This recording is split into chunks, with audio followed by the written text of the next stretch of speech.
കോർപ്പറേഷനിലെ ജഗതി വാർഡിലാണ് ഞാനിപ്പോൾ ഉള്ളത്. എന്നോടൊപ്പം ഉള്ളത് കോൺഗ്രസിന്റെ സ്ഥാനാർത്ഥിയായ രാംകുമാറാണ്.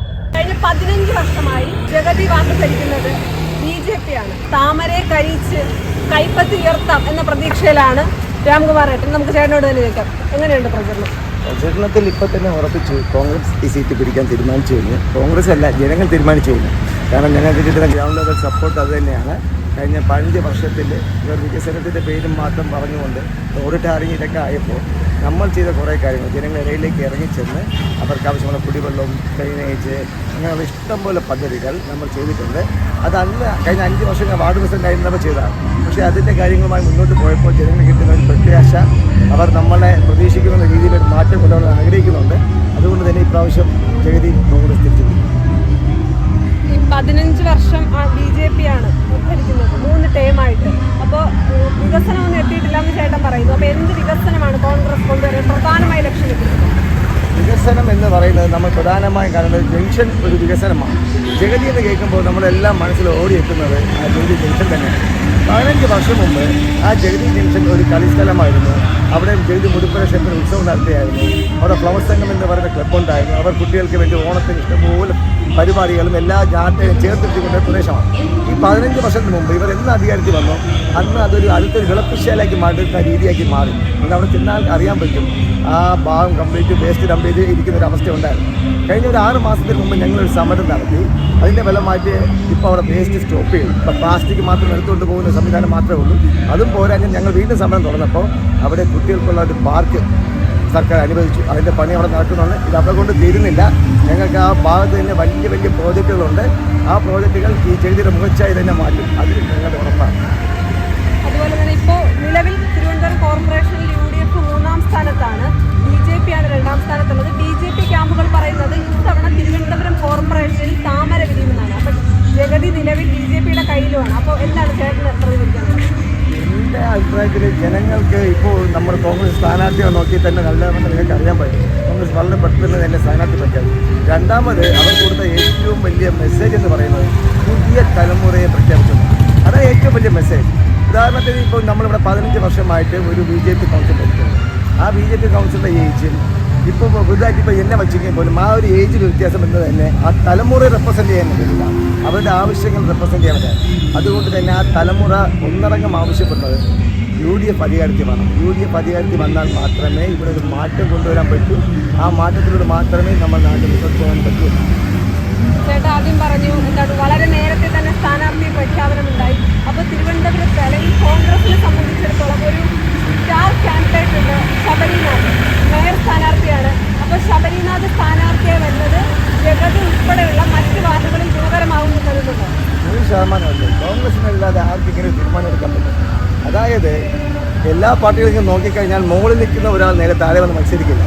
ശബരിയെ പോലുള്ള ഒരു വ്യക്തി, ഒരു MLA കാൻഡിഡേറ്റ്, കാർത്തിക് അൻസാറിൻ്റെ മകൻ എന്നൊക്കെ ഉള്ള വിശേഷം ഉള്ളതിനോടൊപ്പം തന്നെ എഡ്യൂക്കേഷൻ, അതായത് നമുക്ക് ഏറ്റവും കൂടുതൽ വേണ്ടത് നമ്മൾ നയിക്കുന്നവർക്ക് വേണ്ട വിദ്യാഭ്യാസം. പല മേഖലകളിലും നിങ്ങളെടുത്ത് മറ്റുള്ള സ്ഥാനാർത്ഥികൾ കണക്ക് നോക്കിയറിയാം, എഡ്യൂക്കേഷനെ സംബന്ധിച്ച് അവർ വളരെ പ്രകടനം. പക്ഷേ കോൺഗ്രസ് ഒരു കാൻഡിഡേറ്റ് ഓരോന്നും നോക്കാം, നല്ല വെൽ എഡ്യൂക്കേറ്റഡാണ്. രണ്ടാമത് ശബരി പോലുള്ള ഒരു വ്യക്തി ഇതേപോലൊരു കോർപ്പറേഷൻ വാർഡ് തെരഞ്ഞെടുപ്പ് വരുമ്പോൾ തന്നെ കോൺഗ്രസ് എന്ന് പറയുന്ന പ്രസ്ഥാനം ജനങ്ങളിടയിലേക്ക് ഇറങ്ങി പോകാൻ തയ്യാറാക്കുന്നു. ഗാന്ധിജി എന്താണ് വിഭാവനം ചെയ്ത കോൺഗ്രസ്? ഏറ്റവും താഴെ തട്ടിലുള്ള ജനത്തെ കാണണമെന്ന് ഗാന്ധിജി വിഭാവനം ചെയ്ത അതേ പ്രസ്ഥാനത്തിൽ നിന്നുകൊണ്ട് നമ്മൾ ഏറ്റവും ഉയർന്ന നേതാവിന് MLA പദവി നാളെ കൂടി കൊണ്ടുവന്നേക്ക് ജനങ്ങൾക്കുള്ള മെസ്സേജ് വളരെ ക്ലിയറാണ്. ഇവിടെ ഏത് സ്ഥാനമല്ല, നിങ്ങളുടെ ആവശ്യത്തിന് വേണ്ടി ഏത് സ്ഥാനത്തേക്കാൾ ഞങ്ങൾ ഇവിടെ ഉണ്ടാകുന്നതാണ്. അതുകൊണ്ട് തന്നെ ശബരി 20ാം തീയതി മേയറായിട്ട് എത്തിച്ചിരിക്കുന്നു. ഇപ്പോൾ ഇടത് സർക്കാരിനെ സംബന്ധിച്ചിടത്തോളം അവരെ വെട്ടിലാക്കുന്ന ഒരുപാട് കാര്യങ്ങളുണ്ട്. ഏറ്റവും അവസാനം പുറത്തുവന്നതാണ് ശബരിമല മേയറുടെ സ്വർണ്ണക്കൊള്ള. ഇനി BJP എടുക്കുമ്പോൾ തിരുവനന്തപുരത്ത് 2 ആത്മഹത്യകൾ, BJPയിലെ പടലപ്പിണക്കം, ഇതെല്ലാം അവരെയും പ്രതിസന്ധിയിലാക്കുന്നു. അങ്ങനെ നോക്കുമ്പോൾ കോൺഗ്രസിന് ഒരു മുൻഗണന ഉണ്ടായിരുന്ന സാഹചര്യത്തിലാണ് ഇന്നലെ രാഹുൽ മാങ്കൂട്ടത്തിലെ പാർട്ടിയിൽ നിന്ന് പുറത്താക്കിയത്. അപ്പോൾ രാഹുലിനെ സപ്പോർട്ട് ചെയ്യുന്ന ഒരു കൂട്ടർ ഇപ്പോഴും പാർട്ടിയിലുണ്ട് എന്നൊക്കെ ഒരു സംസാരമുണ്ട്. അപ്പോൾ അതൊക്കെ ഈ വോട്ടിനെ അല്ലെങ്കിൽ കോൺഗ്രസിൻ്റെ വോട്ടുകളെ ബാധിക്കുമെന്ന് കരുതുന്നുണ്ടോ? യഥാർത്ഥത്തിൽ രാഹുലിൻ്റെ വിഷയം ജനങ്ങൾക്കല്ല, മാധ്യമങ്ങൾക്ക് മാത്രമല്ല. മാധ്യമങ്ങളുടെ സിൻഡിക്കേറ്റിൽ, അതായത് പിണറായി വിജയൻ ഒരുക്കുന്ന സിൻഡിക്കേറ്റ്, മാധ്യമ സിൻഡിക്കേറ്റിൽ ജനങ്ങളെ കൊണ്ട് എത്തിക്കാൻ നോക്കുന്നതാണ്. ഞാൻ പോയ ഒരു വീട്ടിൽ പോലും രാഹുലിൻ്റെ കാര്യം പറഞ്ഞ് ഞങ്ങൾക്ക് ഒരു ചോദ്യം ചോദിച്ചത്. ജഗതിയെ ചോദിച്ചത് ജഗതിയുടെ കുടിവെള്ള പ്രശ്നം, ജഗതിയിൽ ജലീലിൻ്റെ ഡ്രൈനേജിൻ്റെ പ്രശ്നവും ജലീലിൻ്റെ വികസനം വരുന്നതിനെ പറ്റിയാണ്. ഒരാൾ പോലും രാഹുലിനെ പറ്റിയും ചോദിച്ചില്ല, വേറൊന്നും ചോദിച്ചു. സ്വർണ്ണക്കടത്തിനെ പറ്റി ചോദിച്ചു. ഇവരിങ്ങനെ ചെയ്യുന്നത് ശരിയല്ലല്ലോ എന്ന് അവരെ പാർട്ടിക്കാർ ഇപ്പോൾ ചോദിച്ചു. അവിടെയാണ് ഞങ്ങൾ പറഞ്ഞത്, ഞങ്ങൾ ഈ അഴിമതിക്കാരെ പുറത്താക്കണം, പിന്നെ വില കയറ്റത്തെ പറ്റി ചോദിച്ചു. അപ്പോൾ അത് ഭരിക്കുന്ന സർക്കാരിനെതിരെയുള്ള വികാരം താഴെ കാരണം ഈ വാർഡ് തെരഞ്ഞെടുപ്പ് താഴെത്തുള്ള തെരഞ്ഞെടുപ്പാണ്. അവിടെ രാഷ്ട്രീയമല്ല, അവിടെ എന്ന് പറയുന്ന വ്യക്തമായി ജനങ്ങളുടെ ഇടയിൽ ഇറങ്ങി നിന്നുള്ള പ്രവർത്തനമാണ് സാധാരണക്കാരുടെ. അപ്പോൾ അവൻ നമ്മൾ മുങ്ങിയിരിക്കുന്ന അവൻ്റെ വിലക്കയറ്റം, അവൻ നമ്മൾ മുങ്ങിയിരിക്കുന്ന അവൻ്റെ വിശ്വാസത്തിലുള്ള കടന്നുകയറ്റം, ഇതെല്ലാം അവൻ്റെ മുന്നിലുള്ള ചോദ്യമാണ്. അത് തന്നെ അവൻ വീണ്ടും ചോദിക്കുന്നത്. അതുകൊണ്ട് രാഹുൽ മാങ്കൂട്ടത്തിൽ അവൻ്റെ ഒരു പ്രശ്നമേ അല്ല. കാരണം ഇതൊക്കെ മനഃപൂർവ്വം ഇതിലുണ്ടാക്കുന്ന അജണ്ടയാണെന്നും ഉമ്മൻചാണ്ടി സാറിനെ ബലിയാടാക്കിയതുപോലെ തന്നെ പലവരെയും ഒരു ഇലക്ഷൻ വരുമ്പോൾ തെറ്റ് കേസ് കൊണ്ടുവന്ന് ചെയ്യുന്നു എന്ന രീതിയിലാണ് വരുന്നത്. രാഹുൽ കുറ്റക്കാരനല്ല എന്നല്ല ഞാൻ പറയുന്നത്. അതൊന്നും അല്ലല്ലോ ഈ ഇലക്ഷൻ ചർച്ച ചെയ്യേണ്ടത്.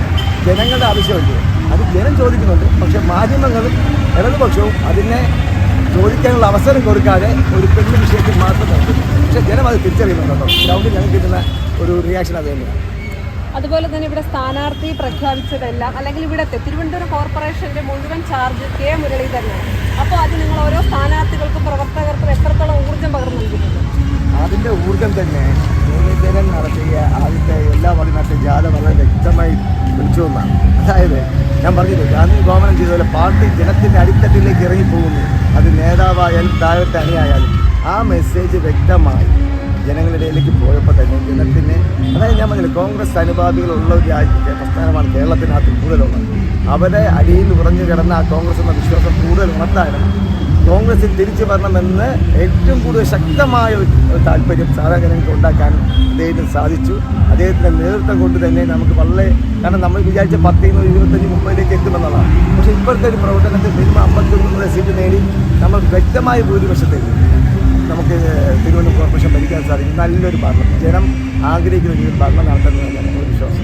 15 വർഷത്തെ BJP ഭരണത്തിന് അറുതി വരുത്താൻ രാംകുമാർ ചേട്ടനിലൂടെ കഴിയട്ടെ. കോൺഗ്രസ് ഇവിടെ വിജയിക്കട്ടെ. എല്ലാവിധ ആശംസകളും.